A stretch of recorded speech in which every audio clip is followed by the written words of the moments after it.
Awesome, guys. Welcome to office hours. We'll give everyone a couple minutes to join, get started. So I'm going to go ahead and present my little presentation, but we'll give everyone a couple more seconds to join. We hope everyone's doing good. No things, obviously have been pretty crazy for everyone over the last few weeks, but we're really excited about the topic we're going to share about today, kind of pivoting to maybe a little bit more practical, not a topic based in all the chaos we're experiencing today, but something that you guys can use all the time, no matter the scenario. But so again, welcome to Office Hours. What are we doing here? We're here to share our ambition best practices, industry trends and insights, and to answer any questions you guys have throughout the session. If you want to drop any questions in the chat or the Q&A section, we'll make sure we get to them. This is open to anybody who wants to learn more about gamification, coaching, ambition. So if you guys think that any of your coworkers or peers would be interested in attending office hours in the future, be sure to share the link with them. Anyone is welcome. We're going to host office hours the second and fourth Thursday of every month. So we've got 2 more weeks till our next session. So make sure you register for it down there. This will all get shared with you guys in a recap email, so along with these registration links. All right, so I want them to introduce themselves, my co-panelists. So Michelle, if you want to go first, and then if you want to introduce yourself, what you do at Ambition, and what you are currently binge watching now that we're home and social distancing. Yeah, a lot of social distancing these days. So my name is Michelle. I'm a mid-market customer success manager here at Ambition. And these days I have been finishing up the most recent season of Ozark. So definitely watching that a little bit, and gonna have to find a new one pretty soon here. All right, sweet. Next, Mary. Hey there, Mary Foster, product and customer marketing here. I've been watching the nerdiest shows on the planet, The Curse of Oak Island on the History Channel. 8 seasons in, no treasure yet, sticking with them. Maybe eventually, maybe this year's the year. And I am Emma Hamilton. I'm a mid-market customer success manager at Ambition, and I have been binge watching Bob's Burgers. Nice and lighthearted to cap off the day. So one thing that we wanted to share before kicking off into our regularly scheduled theme is a new Ambition update that we recently released. We're going to try to keep these as part of office hours to make sure we cover any new releases in our product. So what we have added is the ability to customize your email notifications. So this is a huge request. We're really excited to have been able to deliver it. In your user settings in Ambition, you'll just notice that this little notifications tab has been added. So if you click over to notifications, you'll have tons of options of emails you can toggle on and off and really customize what sort of emails you want to receive from us. So just wanted to touch on the fact that that's there. When you receive all of this in a recap email, this part is going to be clickable, so you can click through to our help documentation that covers this new feature release. So today we wanted to share some tips and best practices for using Ambition to ramp your new hires. So this is a really heavily requested topic that we're super excited to share on, and we think that it will really help people. So the first thing that we would recommend is utilizing smart benchmarking. So I'm sure you guys are very familiar with the Ambition scorecard. We've got activity score, objective score. You apply a target to any of these metrics. And what smart benchmarking lets you do is set individual targets for your reps, because the reality is some reps are new, they're ramping up, some reps are more tenured, and they should have higher targets.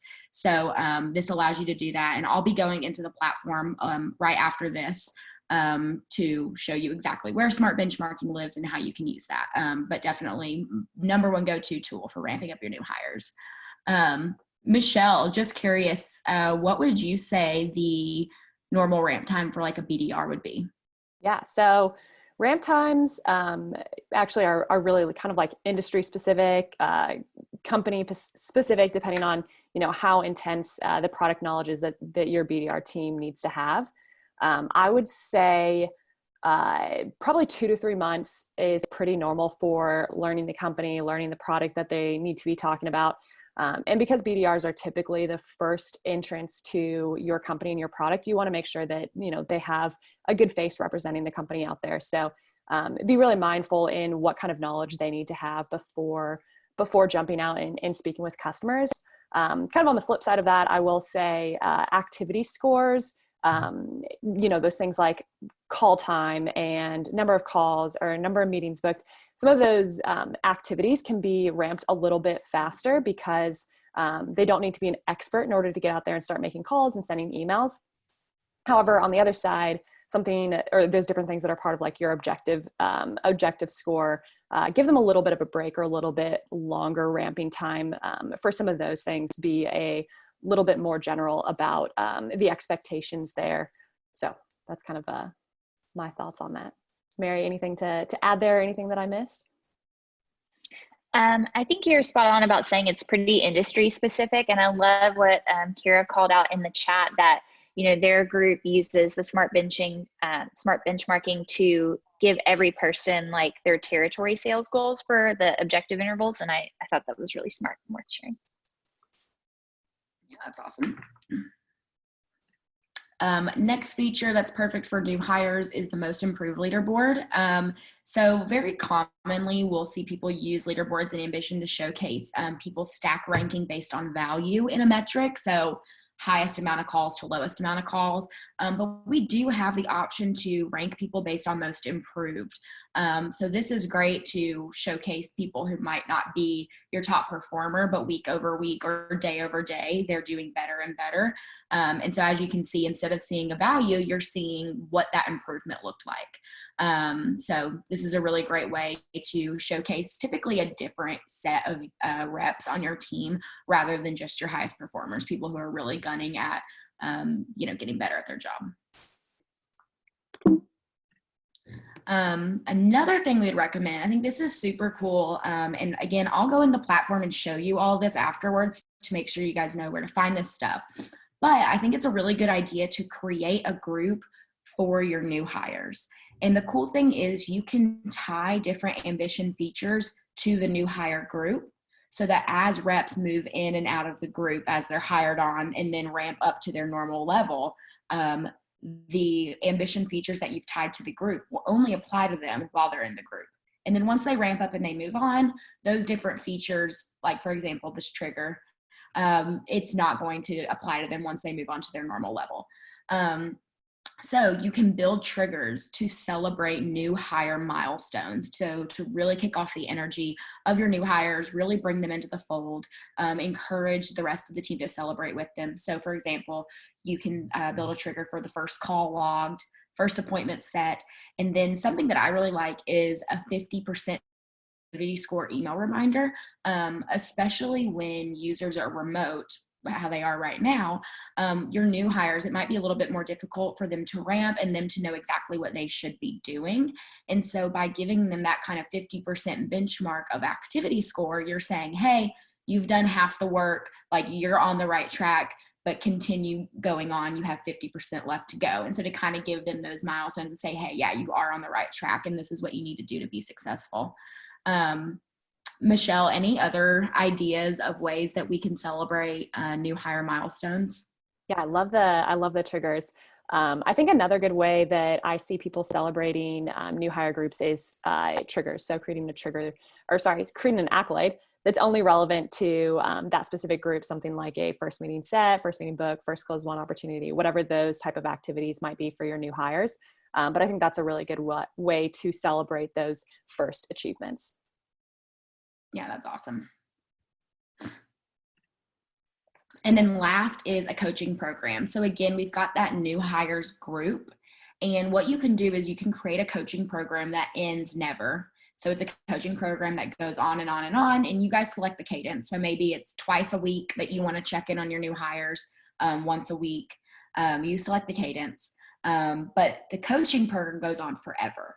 so that as people move in and out of that new hire group, they're automatically enrolled and then taken out of this new hire ramp coaching program. And so this can be, more specific on, training, on their experience as a new hire. What do they need to be successful? How are they feeling?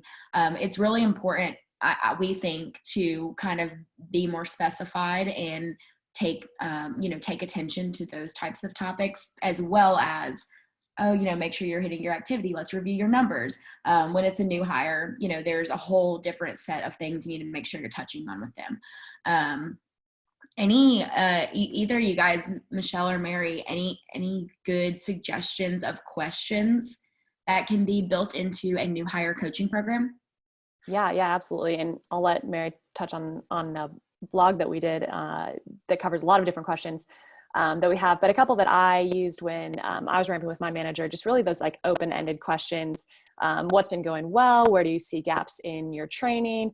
How can I continue to support you? How can I continue to help you learn? But giving your team those really open-ended questions allows them to kind of like brainstorm, and they can lead themselves down the, whatever path it is that they need to go down, because they are going to be a little bit more individualized. Everybody learns in a little bit different way. So I think keeping those really open-ended questions is helpful. What about you, Mary? Yeah, so I'll share a couple of links here in a second. We actually have a question library in our help documentation, and then we also have coaching templates, as well as scorecard templates on the website, so you can actually see what other customers are doing, and you can copy it and take it for your playbook if you'd like. I'll send a blog too, but people talk about really asking application, observation, and reflection style questions. And I think, like Emma said, it's really important to take it past just a numbers review. It's not just a pipeline review. It's not just call coaching. Like, it's a developmental coaching approach where you're going to get the greatest return. So I'll put a couple links about that in the chat. Awesome stuff, guys.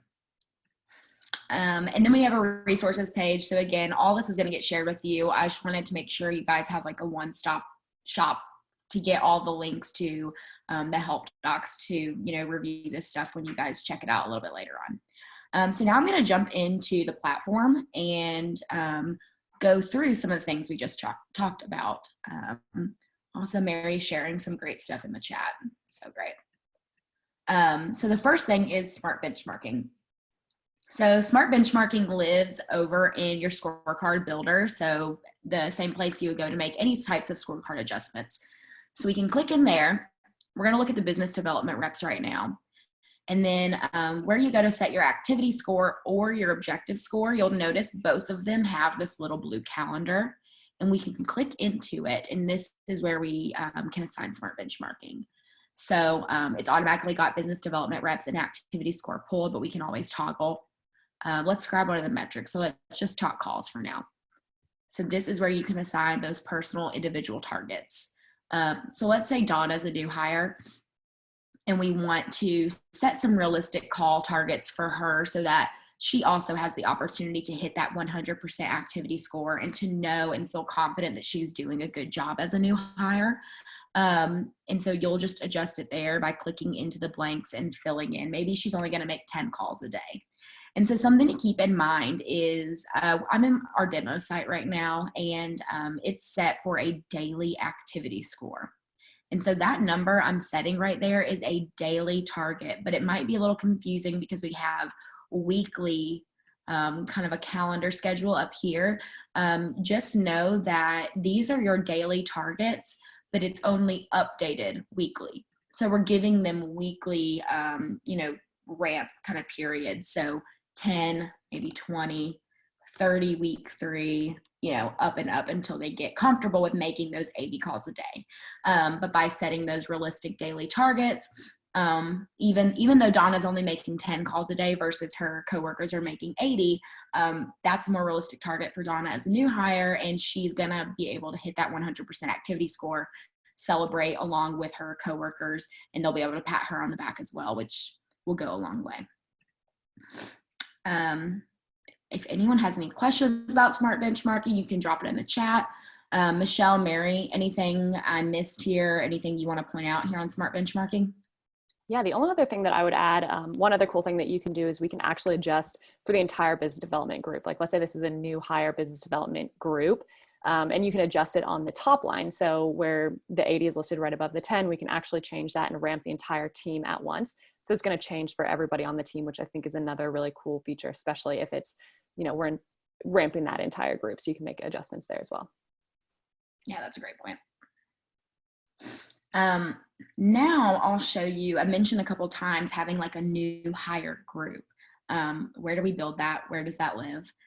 So over in the admin tab, if you're either an admin or a manager in Ambition, you should have access to view groups, just depending on, the permissions that your admin has set up. But what I recommend doing is building a new hire group type. And it can do, and it's up to you guys. It's super flexible how this can get set up. But SDR new hires, AE new hires. And so you could put in here for the SDR new hires, just for example, maybe these 3 reps are ramping up and their manager is me. And so we want to make sure that they're assigned to the right manager so that when we go to build those coaching programs, that's who they're interacting with. But by building these, new hire groups, you'll be able to tie things like triggers, accolades, and coaching programs directly to only the people that fall in these groups. So for example, we'll jump right to triggers. And I have a couple samples built, but I think I need to adjust them a little bit. So this is perfect.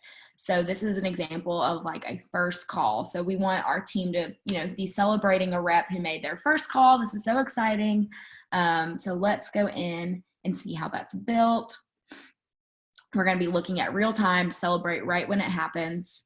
And then we're going to be looking at users within that SDR new hire group. So you'll see down here, that's where that option lives. And so again, if you think back to looking at that group, there were only 3 users selected. So we're really only going to be looking at those 3 users that are in this SDR new hire group. But the cool thing is this trigger will live in Ambition forever.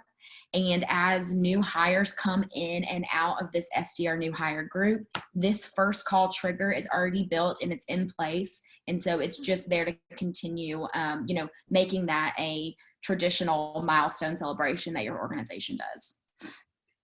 And then for the logic, the way you'd want to set up something like celebrating their first call is you'd want to look on a larger time frame so that it doesn't duplicate.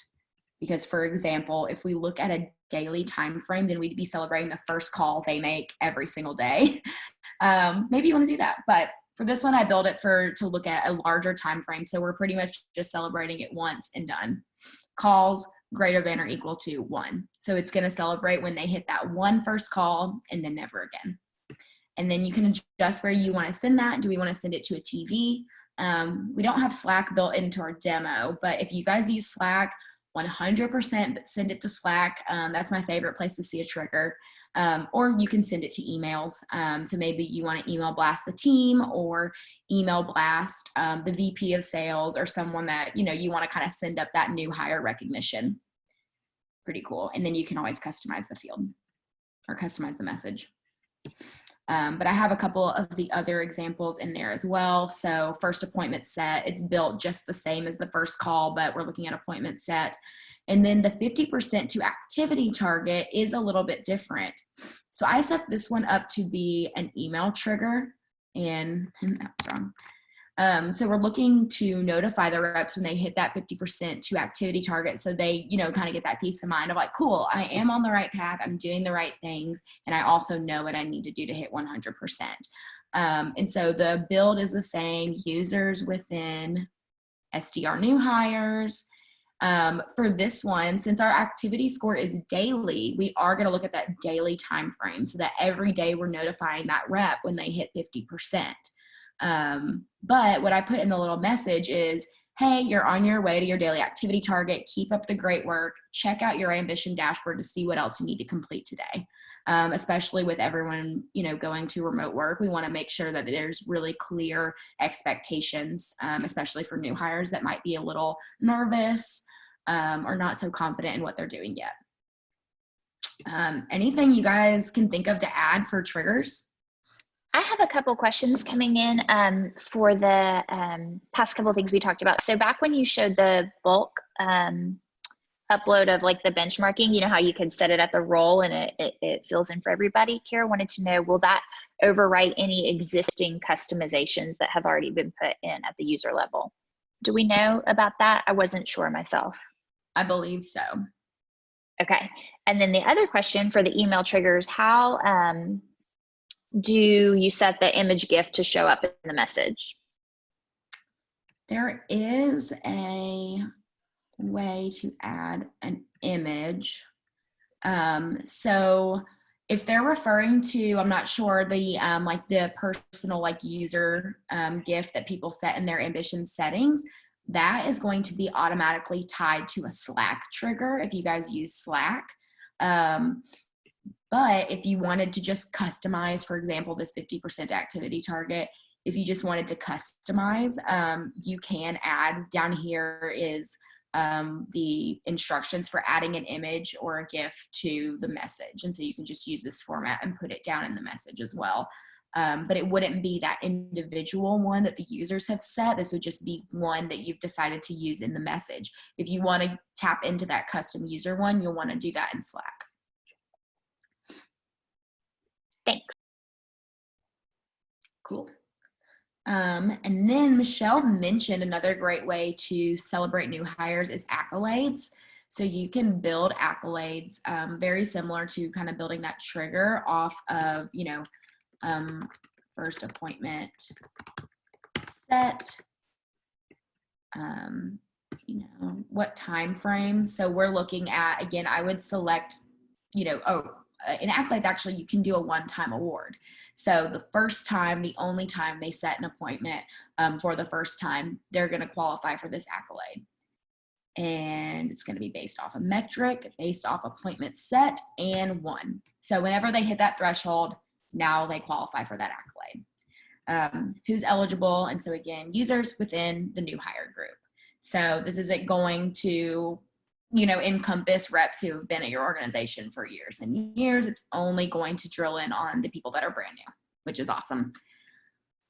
And I do think that we have some updates coming to accolades in the next couple of months. So keep an eye out for that as well.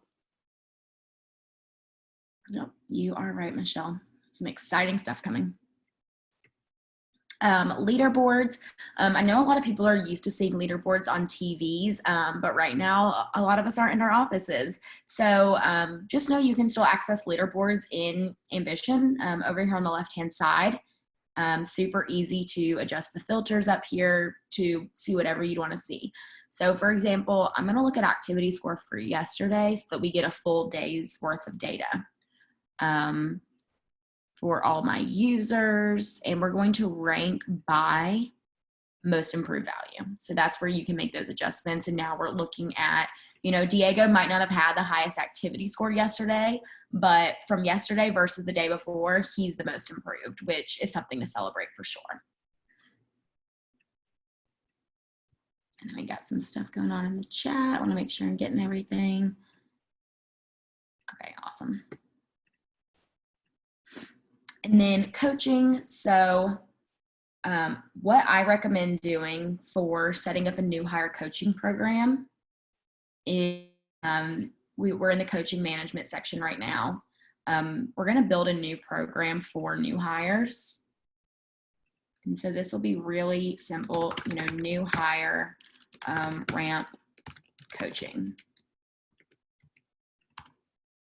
You know, get more specific with your description and objectives so that your new hires know what's going on. But the recurrence, this is really what is most important when deciding, you know, what this coaching program is going to look like. So, you know, we can start it next Monday, for example, maybe 8 a.m., you know, when the workday starts. And when do you want this to repeat? So how often are we checking in on our new hires for, you know, these, you know, more specific, you know, new hire training topics, you know, checking in on how they are, where are the gaps in their training, where are they struggling, what questions do they have? Is it once a week? Is it twice a week? Totally up to you guys. So you could do, you know, once every week, or you could do every 3 days. So totally up to you guys how you want to format that. But this is where I recommend selecting it never ends. And so the cool thing is we're going to tie this to that new hire group. And even when no one is in the new hire group, this coaching program is still kind of going to be there a little stagnant. And then as a new hire moves into my new hire group, this coaching program automatically kicks off for them since we selected for it to end never. If you guys have questions on setting this up, please reach out to our support team or your CSM. We're happy to help. I know that sometimes setting these things up can get a little intimidating, but you guys got it. But I think this is a great way to automate, a process for your new hires so that they can, really depend on and rely on a place to go for their questions and to talk about the, the things that might be a little embarrassing or nerve-wracking, like, oh, I don't get it, or I don't understand this, no new hire wants to ask that. But if you give them a really safe space to talk about that, it'll make everything a lot better. And then agenda. So again, adding those questions in, like, what gaps are you seeing in your training? How can I help? What do you have questions on? That'll be really helpful. Michelle, Mary, anything to add for coaching?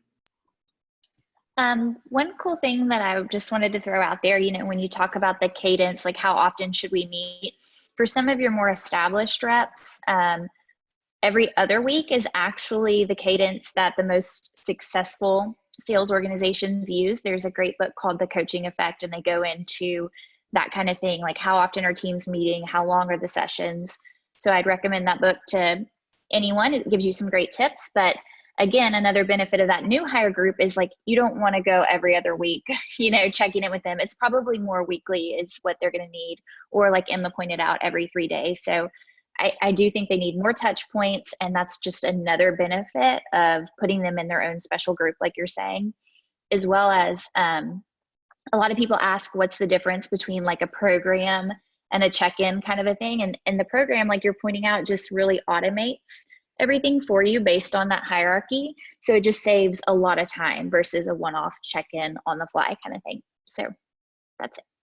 Yeah, and we all know that, like, life can get busy, being a manager can get busy. So you would really hate for your new hire group to go a little bit unnoticed or to kind of, forget about running those check-ins. So having it automated is really definitely an ideal thing. And the other thing I wanted to say about an agenda is sometimes people, like managers, will just go into a check-in and they're like, well, what's the difference between having an Excel doc of the questions that I'm asking or having a Google Doc? And to me, one of the biggest differences, if you're setting aside a time as a rep to go through these questions and think about them before you meet with your manager, it's really giving you 2 opportunities to come up with, good questions and good answers for your manager. So I think it's really helpful, no matter what level these individuals are in, but especially for new hires, setting this agenda ahead of time so that they know what questions to start thinking about before you actually meet is absolutely essential. I was talking with a sales manager this week on like a different webinar, and she said every one-on-one keeps turning into a warm, fuzzy therapy session. And I just want to say, can we turn it into a group so I can share too? She said it kept turning into this just like off-track emotional bender. And the preset agenda, I think, would really help with other people experiencing that too. Yeah, keep things a little bit on track. Although on the other side, I think this is an emotional time. Like, all of us are human. So I don't think that it's a bad thing to leave some time at the end to, talk about how we are all real humans going through some real hardships. So definitely make sure you're including that feeling check in these check-ins as well. On that note, we did a call with Drew from exactly a little bit ago, and I can share the resource, but what he's doing with his team is he used to do an hour with each rep a week, I think, and he decided to break them into 2 30-minute sessions. One of those sessions is just a feelings check, and the other one is the more traditional numbers review, call coaching review, some of those things. So that might be a tip for people in here too, is to, during this particularly stressful time, kind of break out your 1-hour sessions into maybe 2 30 minutes. I love that. That's a great idea. Yeah, those are awesome, guys. Before we jump into any other like questions you guys might have, again, throw those in the chat. we've got the platform here. We're happy to go through, any part of it for you, answer any questions. And then we have a couple that were sent in. But before we do that, I actually want Mary to share about this new initiative that she has started, which has been super exciting, the Sales Summit. Mary, if you want to talk about that for a second, because I'm really excited about it. I think that this is a perfect time for people to be collaborating and sharing ideas. So yeah, we've actually started a user group over in Slack called the Sales Summit. We wanted a way initially for while all of our customers went remote, we were getting a ton of questions of like, what triggers should I be setting up? How do I replace my TVs? Or, just a number of questions about going remote. And what we thought would be cool is to create a space for customers to not only ask those questions of each other, because we're happy to answer and we're happy to share what we do in our particular space, but you might be able to find someone in your industry, in your space, similar metrics who could share. So we have a user group in Slack. Kira, I think you should definitely join. I loved your example that you shared. I see Timothy in the chat and he's always active on office hours. We'd love for you to come to the Slack group. So I will include the Slack invite over here in the chat and join alongside of our customers. I think we have about 30 or 40 customers in there now, which is not that big. So we need all the help we can get starting it up, collaborating, sharing ideas to make everybody better. So look out in the chat and I'll put the invite link. Awesome. So Timothy actually did just share a question in the chat. Asking for coaching, is there any way to set the default view for employees to open up so that they don't just see open coaching or future coaching? We want them to see everything, what's done, what's current, what's open, what's coming in the future. So let me see if I have a good example in here. I might need to jump to our other demo site really quickly. See if I can do that.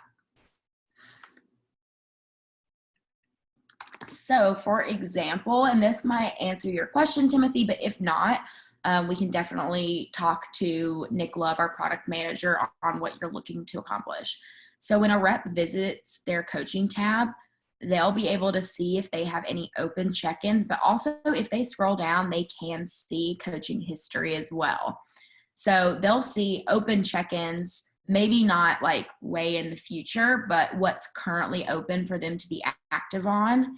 And then they'll have access to all of their coaching history too.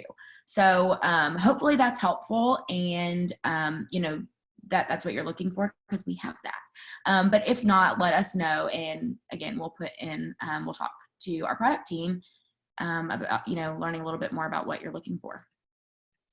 And here's a little secret note about that. Our product team is in the customer user Slack, so you could talk to them directly if you wanted to, if you head there. Cool. So one other question that was sent in when people were registering was, this is a great question for right now, and I'm definitely going to have Mary and Michelle be collaborative on the response. How can I achieve a high activity score when there's no new business to be closed right now? I know that a lot of organizations are really having to pivot what their focus is right now. What can they do to still be productive, and what qualifies as being successful right now when the world has literally turned upside down and we're all kind of having to figure that out? But I think that's a great question. And what I'll say, and then I'll throw it to everybody else, maybe this is a good time to evaluate what metrics you're measuring your reps on right now, because right now probably isn't the best time to say, close new business, or I'm measuring you, in depth on how much new business you're closing, because right now might be the time to really, be impactful on the phones, making those phone calls, building those relationships and connections. That's really going to pay off when the world goes back to normal. But it might not be the best time to be solely, measuring people on closed business. And, we want to continue, in relation to scorecards, activity scores, objective scores, you still want to motivate your reps through positive reinforcement of being able to achieve those activity score targets. And if they are unachievable, people will get disheartened and disengaged. So I think, let's reevaluate what we're measuring our reps on right now and mirror that into our scorecards. What do you guys think? No, I think that's definitely a great point. This is a good time to think about what's in our control, like as a rep, as a contributor, what things can I control, just because business is down and times are tough doesn't mean that you can't make calls and still send emails if those are part of your activity score. Those are definitely, things that you can focus on. If you are a manager, try being a little bit more lenient. Just like Emma was saying, maybe we can shift some of that to, outreaches to customers or building relationships, or maybe just even adding some things on there that we haven't done in the past. One thing that I do want to point out that you have to be mindful of is if we're making changes to like activity or objective score, we are losing a little bit of like consistency and stuff. So maybe just, say, hey, we understand if things, will be a little bit different, but let's run a competition on something that is in your control. So as a manager, obviously you have a little bit more flexibility. But I think keeping up motivation and keeping up spirits right now is really big. So run a competition on something that the reps do have a little bit more control of. I think too, it really is so specific to what industry you're in over, not to mention that Slack group again, you guys are going to kill me, but over in the Slack group, some customers are saying, this is our best quarter we've ever had. We just crushed our monthly quota. And I think, probably if you're like a Zoom or a Slack, that's probably true. You're probably selling a lot of deals right now. And unfortunately, that's not the case for everybody. So some things that I think are really cool, our own SDR manager, his name is Chris, and we're going to have him on a webinar next week. I think you guys will all get the invite, but he said connects are down for our team. Exactly. Like connects are down. People are not wanting to take cold calls, but what he has noticed is talk time is up. So if you can get someone on the phone to answer, it's a great time to practice empathetic conversation, education, about not just what we do as a product, but like what other salespeople are doing. We want to really just share like, hey, I heard from this person, this is what they're doing. And like, are you guys okay? What level of impact has this had on your industry? And just take time to understand their business deeper, make notes in your CRM, and really understand how to carry on an empathetic, education-based conversation. So I thought that was really cool to look at that talk time metric. Another couple of things, if we're just getting tactical and you're just needing ways to like, your manager doesn't care, your manager isn't empathetic, you need to book meetings, Lord help you. A couple of things our team is doing, this might help. They're pulling blogs of sales organizations that are hiring. These are teams that are like hiring right now during a pandemic. Maybe you could sell into them. They're growing. They have money. Get on G2. If you're software sales like us, people are shopping on G2. That's who it is. Maybe talk to them. Maybe they've got money. So I think that there's a couple tricks like that. And we'll be happy to talk to you more about it in the Slack group. But also we just put up a blog, and I'll share it here in the chat, about how to, what questions to ask yourself before you understand if it's time to change up your pitch or not based on this. So I'll chat that in right now. That's awesome. You guys all make such great points. It's awesome. Awesome. Kira said that they're hiring during this time as well and highlighting our use of ambition during training. Love to hear it, Kira. I hope that some of the things we talked about today, oh my gosh, are really helpful with, looking at how can you, even make this ramp up process for your employees even better, especially when it might be a while before you meet them face to face, which can be, a different experience for a lot of people, but, you want to continue driving, that culture of connectedness. And we don't want to lose that during this time, especially for your new hires, because we don't want them, they're the first to feel that. They'll be the first to feel disconnected. And, I think focusing on that and adding just a couple, really quick and easy to build, tools in ambition, it'll make the world of difference. It really will. If anyone has any questions or anything you'd like to see, please throw that in the chat. Michelle, Mary, I don't know if there was anything else you guys wanted to specifically touch on today before we start wrapping up. I think I'm good from my end, but I would just say if you have, additional questions that you don't want to ask here, reach out to your CSM, reach out to Get Help at Ambition, reach out in the Slack channel, as Mary mentioned, if you do have Slack. yeah, we're more than willing to help and do our part to keep this community going and to help you guys out where we can. So let us know how we can help. Yeah, and I'd just like to add thanks to everyone for participating, Kira and Timothy especially. And if there's any way we can be of help to you guys during this time, like whether it be Ambition or not, anybody on the line, like if you just have questions about anything about sales, whatever, we're happy to talk and we're happy to help. And this has been such a good community to have during this time, like with our office hours bunch. So I just appreciate everyone attending. Awesome, guys. Again, you should be expecting a recap email. We're going to put it in a blog post on our website of the recording of this session. So if you think maybe it's valuable to share with other people at your organization, go for it. And we'll also be doing like a little recap in case they don't want to watch the video. But we'll have the deck that we reviewed and, all the different links that have been shared and the resources to help get you guys started. But yeah, just reiterating what they said, let us know, reach out if you guys have questions. We're always happy to help. And we look forward to seeing you guys on the next office hours in 2 weeks. Bye, everyone.